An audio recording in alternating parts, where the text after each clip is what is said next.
मुंबई विद्यापीठाची सिनेट निवडणूक जी काल रात्री स्थगित केली गेली होती त्याच्यात एका रात्रीत युवा सेनेने उच्च न्यायालयामध्ये याचिका दाखल केली व आम्ही उच्च न्यायालयाचे खूप खूप आभार मानू इच्छितो, कारण उच्च न्यायालयाने त्याची तातडीने सुनवाई करून आज विद्यापीठाच्या विरोधात आदेश देत उद्याच्या उद्या म्हणजे 22 सप्टेंबर रोजी निवडणूक घेण्याचे निर्देश दिलेले आहेत।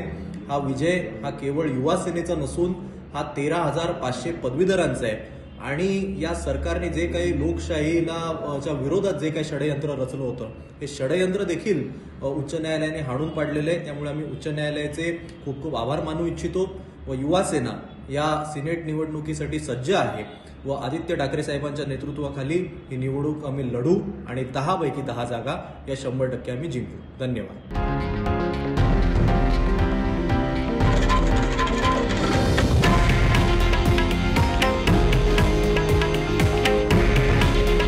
हे आहे देशातील नंबर 1 न्यूज नेटवर्क आणि आपण पाहत आहात TV9 मराठी।